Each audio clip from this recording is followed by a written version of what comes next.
Today in this video, I want to not only discuss a recent interview with Isaac Hempstead Wright, who plays Bran Stark, where he says that Bran is the Night King theory is cheesy and obvious, but also analyze a foundation of information found in the show through multiple perspectives and plot lines, looking through the eyes as the three-eyed raven would himself.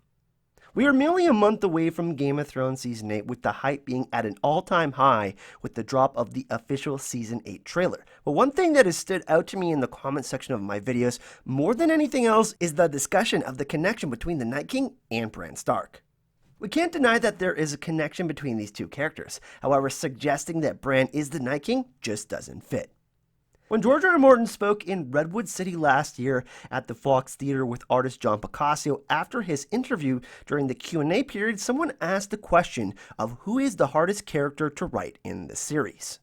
George talked about the younger characters in reference to some of Bran Stark's siblings, including Arya, but zeroed in on Bran Stark.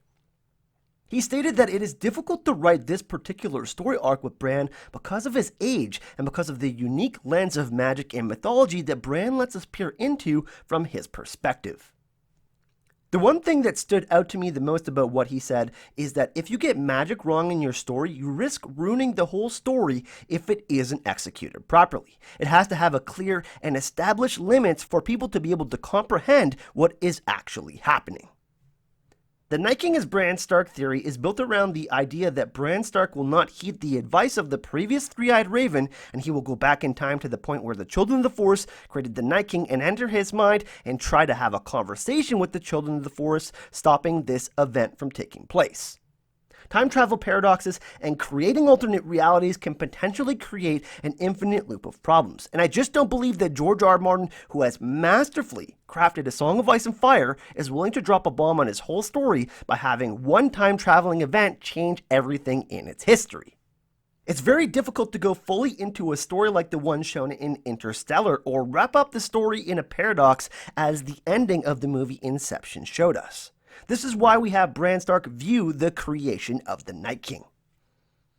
The conversation between Bran, Leaf, and the Three-Eyed Raven shows us a real consequence to using powerful magic, and that someone else is going to have to solve this problem, which is why they have been waiting for Bran Stark. Now, in the books, there is a character named Brynden Rivers, who becomes the Lord Commander of the Night's Watch. He's referred to as Bloodraven, and he is one of the bastards of King Aegon IV the Unworthy and Melissa Blackwood. He's an integral character because he becomes the Three-Eyed Raven later on in the books.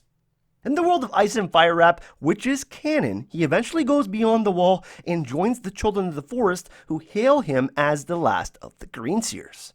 There he merges with a great weirwood tree, and his body slowly withers as his lifespan draws out, and he watches the world around him with 1,000 eyes in one, through the eyes of ravens and weirwoods and throughout the realm. And while he does this, he awaits the birth of Bran Stark, another Greenseer, who will be needed in a time when the world and all who live in it are in danger. This is just like the Three-Eyed Raven stated in the show. He waits a significant amount of time to interact with Bran Stark specifically. So here's the question: why Bran Stark? As the show keeps on going to build up to the climax, it must be laced with mystery and plot twists that make real sense. To take our viewers visually on this journey, Bran is the eyes to the greater show world, such as histories and lore, and what we see with the White Walkers and the Night King. Bran is set to reach this moment of truth as every hero does in their journey. And that's what we are seeing with each of the remaining characters as well. The culmination of everything they've experienced and applying what they've learned to the current situation. Isaac Hempstead Wright stated in a recent interview talking to Radio Times, and he said, "Whenever I post anything on Instagram, I just have a barrage of comments going, 'Night King, hello, Night King, you are the Night King, hello, you are the Night King.'" I mean, I suppose Bran is quite an interesting character to theorize over of this whole link to time travel and whatnot, because you can kind of get away with anything theory-wise and make it sound convincing if you've got time travel involved. I mean, it's quite an interesting theory, the Night King one. I just think it seems a bit obvious and a bit cheesy. I find it interesting by the time that Isaac did this interview, his filming for Season 8 of A Game of Thrones has long finished. And if this theory was true and Bran did end up being the Night King, wouldn't he be undermining his own show by saying how easy and cheesing this twist would be?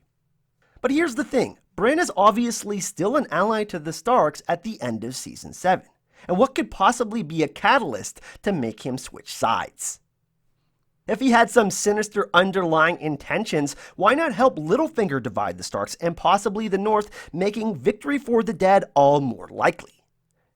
But instead, Bran helped by making sure Sansa, Arya, and himself didn't become the lone wolf. I don't see him making a similar mistake again and becoming evil. There's just no grounds for that, and in another interview, Isaac Hempstead Wright clearly explains this. It's a very kind of Game of Thrones way of going about it. It's not just the White Walkers are these baddies who have been bad the entire time. As you said, it's more complicated than that. It's so Game of Thrones. The children created this thing that at first was a great idea, something that could have saved the day and bring peace. Ironically, of course, it turns against them and it becomes impossible to control. Before you know it, it's taken over everything. I think it's a fascinating revelation that they've been born out of so much pain. Perhaps that's a neat little full circle there. This poor bloke, whoever he was, who then becomes the first White Walker, went through the most horrific and excruciating pain to have a shard of dragon glass plunged inside of him. It seems quite fitting that now they're like, you're going to pay for everything you've done. You're going to pay for the monster that you've created. It's almost like they don't want to be the White Walkers. You turned us into these horrible beasts, and now you're going to pay for it.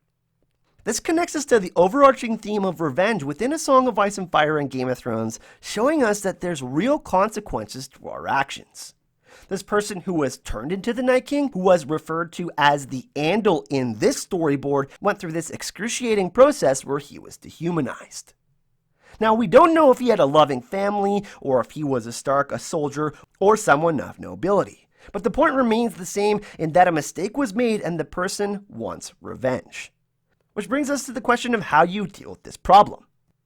During the hero's journey, a hero is required to make a sacrifice, and since Bran is told by many characters including Jojen, Benchans as I like to call him, and the Three-Eyed Raven, he must take on the Night King in the realms of men. And it leads me to this revelation that he will have to do something concerning the Night King and how to stop him. I think it's important for us to understand and feel like the stakes are at an all-time high, which means they will have to likely lose another battle or two in Season 8. And some of our favorite characters will have to make sacrifices, including Bran Stark.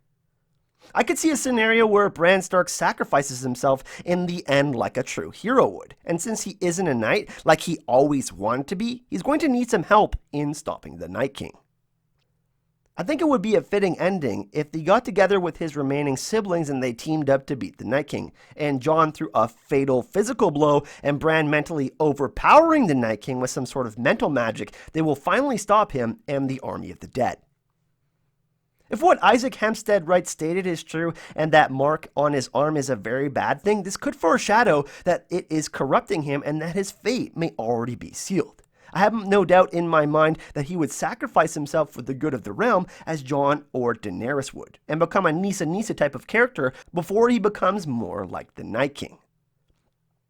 I do think the third and final twist of the series will somehow end up involving Bran Stark in some sort of way. He's going to play an incredibly important role in the endgame, but I simply can't see him being the Night King. Perhaps he could become the Night King for a brief moment so that he is defeated, as I believe only one version of each character can occupy the current timeline. Either way, when it's all said and done, one thing is for certain. The greatest battle to ever grace our screens is coming at us full speed. This won't be the last that we discuss of this topic, and I would absolutely love to hear your thoughts in the comment section if you believe that Bran Stark is the Night King, or if you believe that he isn't, and if he could possibly sacrifice himself and die in Game of Thrones Season 8. A big thank you to the Hypebringers on Patreon that support this channel. Today, the Super PAC patrons of the day are PJ, the Iron Bank of Ice and Fire, Mr. Skillen, the Maester of Memes, and Bratislava and Katrin, the Northern Queens of Hype. I'll be doing a live stream at 2 p.m. Eastern Standard Time on Friday discussing the topic we discussed in this video and the other videos I dropped this week. So set your notifications and join me live to get hype in the live stream. I'll see you all in the next video. Hype and love.